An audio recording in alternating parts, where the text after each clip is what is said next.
Você que está aqui com a gente sabe que essa onda começou foi aqui e é uma ótima onda. Quanto mais bastidor tiver em todas as instâncias da imprensa brasileira, melhor para você, que é o motivo da gente trabalhar. Gente, o que eu estou trazendo aqui um pouco, né? O Naka está falando, olha, primeiro, o mercado quer entender se tem jabuti nessa PEC, o mercado quer entender quais são os planos e quando vem a nova regra fiscal.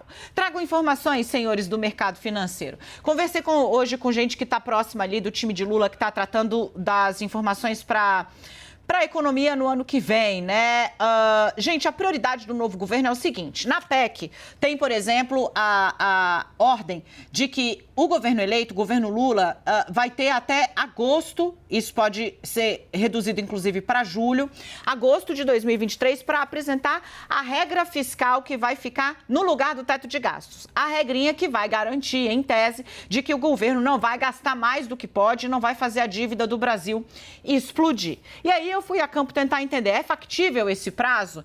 E o governo eleito está trabalhando com uma lógica um pouco diferente da do parlamento, que eu vou explicar para vocês em instantes. Primeiro, o pessoal do time do Lula está otimista. Eles estão vendo que tem uma reação, em especial na Câmara dos Deputados, a PEC, mas eles acham que o espaço é para diálogo. Houve, inclusive, uma fonte que garantiu que na última conversa que Luiz Inácio Lula da Silva teve com Arthur Lira, Lula foi categórico. Lula disse, abre aspas, o parlamento pode ter sim o protagonismo na descrição de para onde vão as verbas públicas, mas nós precisamos fazer isso de uma forma transparente. Os bombeiros que estão vendo a irritação do Centrão com a história do orçamento secreto foram a campo para dizer, olha, não houve pedido para que se pautasse isso agora. O Supremo fez o que achava que tinha que fazer, em especial Rosa Weber. E lembram que a ministra de toda a composição do Supremo Tribunal Federal é a menos permeável à pressão política de quem quer que seja, inclusive de Luiz Inácio Lula da Silva.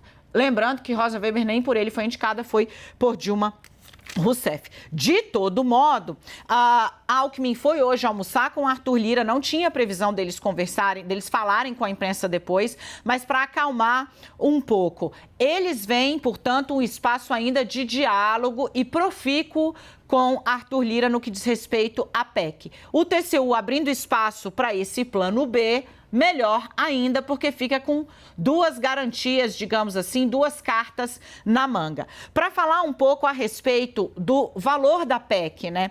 Para o PT manter essa PEC em, no mínimo, 158 bilhões, ou seja, ampliar o espaço de gasto em 158 milhões, é o mínimo, abro aspas, para o Lula ter o mesmo orçamento que Jair Bolsonaro. Explico isso em instantes depois, ou seja, é garantir só ao governo que virá o mesmo dinheiro que este governo teve e que não deu conta de fechar as contas agora em dezembro. Qual é o plano da equipe econômica que vem com Luiz Inácio Lula da Silva? Primeiro, apostar na reforma tributária do Bernard Api, que já está adiantada no Congresso Nacional, que faltou vontade do governo atual, do governo em especial de Paulo Guedes, para tocar na avaliação do QG de Lula na economia, focar nessa reforma como o primeiro grande ato da gestão econômica do governo Lula. O que é a reforma tributária? É modificar a forma como os impostos são cobrados no Brasil. Isso é sempre muito difícil de ir adiante, porque mexe com o interesse de todos os entes federados. Mexe com o interesse do governo federal, mexe com o interesse dos governos de estado e mexe com o interesse dos prefeitos, dos municípios. Por conta disso, além de mexer com o nosso bolso, é sempre uma coisa difícil, mas já tem uma proposta lá engatilhada de simplificação tributária, que vai unificar alguns impostos. Eu vou chamar o Nakagawa para ele explicar um pouco melhor, e essa deve ser a primeira grande carta de apresentação da nova gestão econômica.